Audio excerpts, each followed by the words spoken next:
ආයිබෝවන් ඔයාලා හැමෝටම SNTV YouTube නාලිකාවට ඔයාලව ආදරයෙන් පිළිගන්නවා. පසුගිය එපිසෝඩ් එකේදී අපි ලිබරලිසම් කියන්නේ මොකක්ද? ඒකේ හිස්ටොරිකල් බෑග්ග්‍රවුන්ඩ් එක, ඒ වගේම ප්‍රධාන චින්තකයන් කවුද කියලා කතා කරා.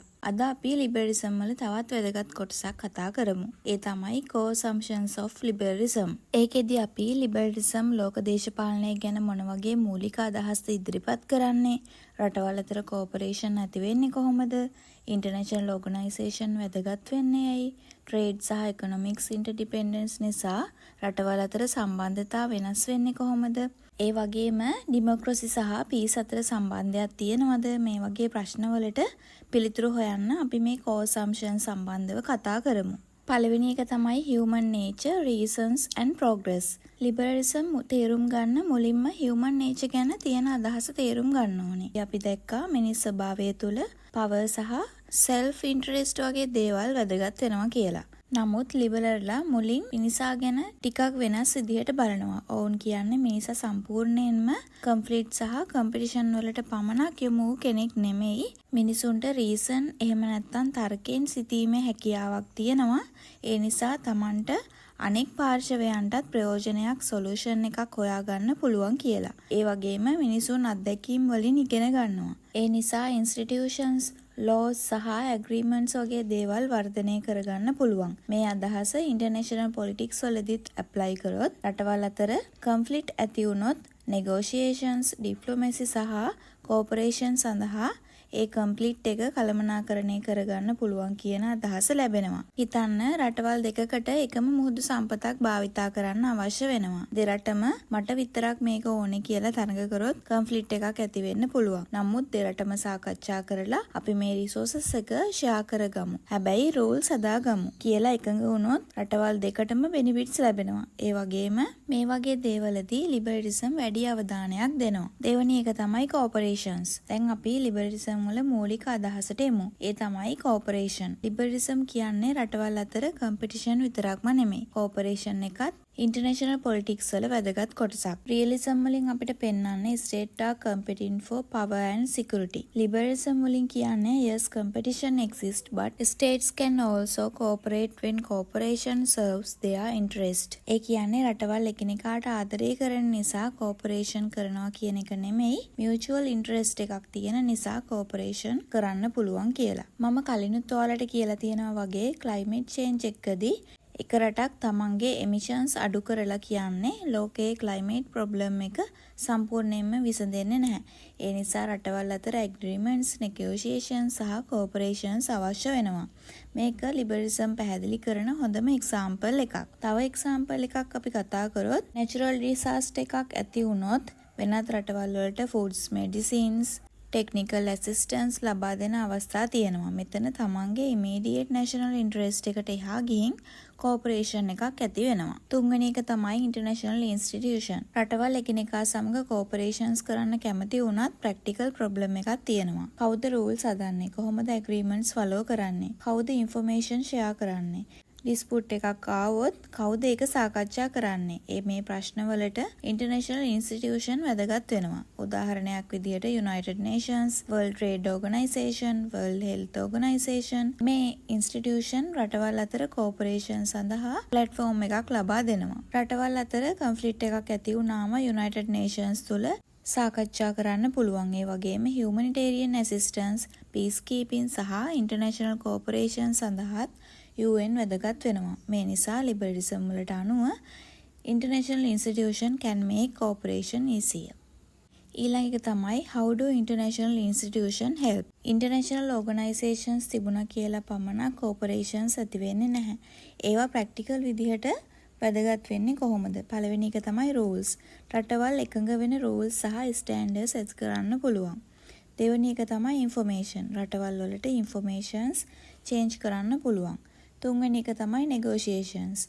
ඒ කියන්නේ ගැටලු සාකච්ඡා කරලා විසඳුම් හොයන්න platform එකක් තියෙනවා. හතරවෙනි එක තමයි monitoring. agreements වල commitments follow කරනවද කියලා නිරීක්ෂණය කරන්න පුළුවන්. පස්වෙනි එක තමයි dispute settlement. විශේෂයෙන් trade වගේ ශේෂ්ත්‍රවල ඩිස්පියුට් සාකච්ඡා කරන්න මෙකැනිසම් තියෙනවා. මේ නිසා ලිබරලිසම් කියන්නේ ඉන්ස්ටිටියුෂන් කන්ෆ්ලික්ට් සම්පූර්ණයෙන්ම නැති කරනවා කියන එක නෙමෙයි. ඒ වෙනුවට institution can make corporate more predictable and easier. ඊළඟ එක තමයි economic interdependence. දැන් අපි තවත් වැදගත් මාතෘකාවකට එමු. ඒ තමයි economic interdependence.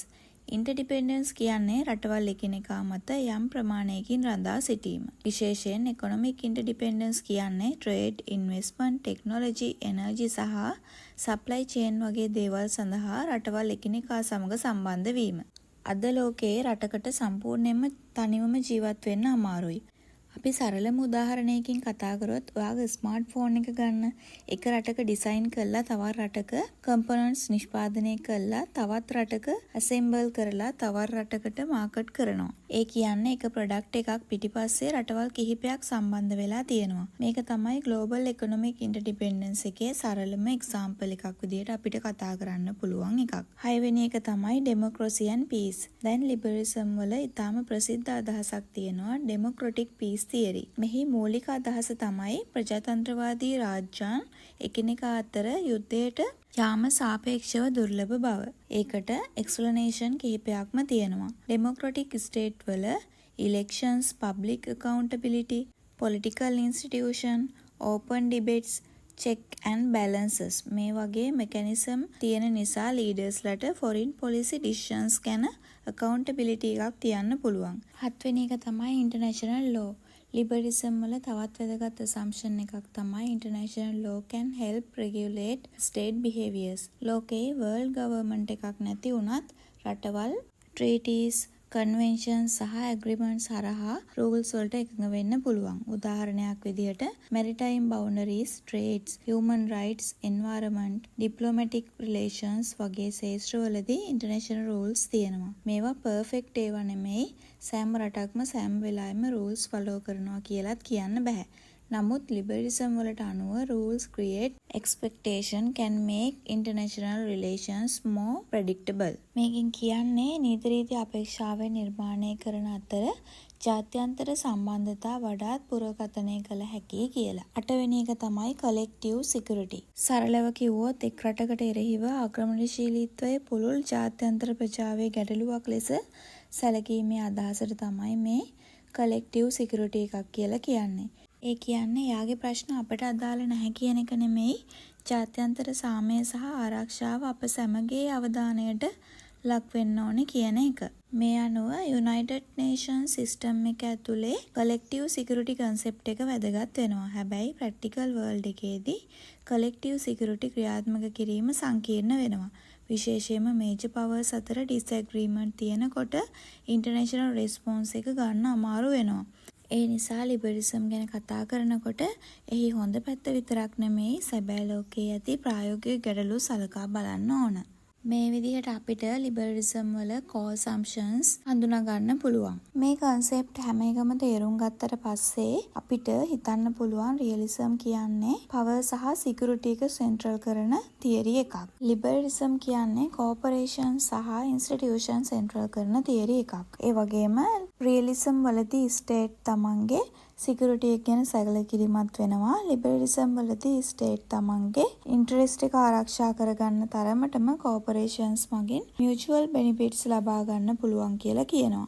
මේ නිසා තියරිස් දෙකම එකිනෙකට සම්පූර්ණයෙන්ම විරුද්ධයි කියලා හිතන්න බෑ. ඉතින් ලිබරලිසම් වල core assumptions අපි සරලව මතක තියාගත්තොත් human beings can use reasons, states can cooperate, institution can facilitate cooperation, economic interdependence can create mutual interest, democratic institution can contribute to peaceful relations, international law can provide rules, collective security can address threats to international peace. නමුත් මේ කිසිම දෙයකින් ඉබේටම conflict එකක් නැති වෙන්නේ නැහැ. ලිබරලිසම් වලින් කියන්නේ conflict exists but cooperation is possible කියන අදහස. ඉතින් අද අපි ලිබරලිසම් තියරි එකේ කෝර් assumptions ගැන ගැඹුරින් කතා කරා.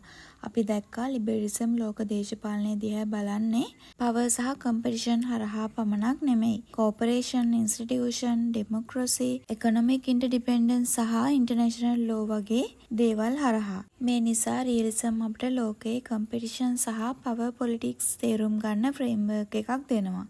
ඒ වගේම ලිබරලිසම් අපිට ඔපරේෂන් සහ මියුචුවල් ඉන්ටරෙස්ට් එක තේරුම් ගන්න ෆ්‍රේම්වර්ක් එකක් ලබා දෙනවා. ඊළඟ එපිසෝඩ් එකේනුත් අපි ලිබරලිසම් වල තවත් වැදගත් කොටසක් කතා කරමු. ඉතින් මම අද වීඩියෝ එක අවසන් කරනවා. ඔයාලා හැමෝටම සුබ දවසක්. See you in the next video.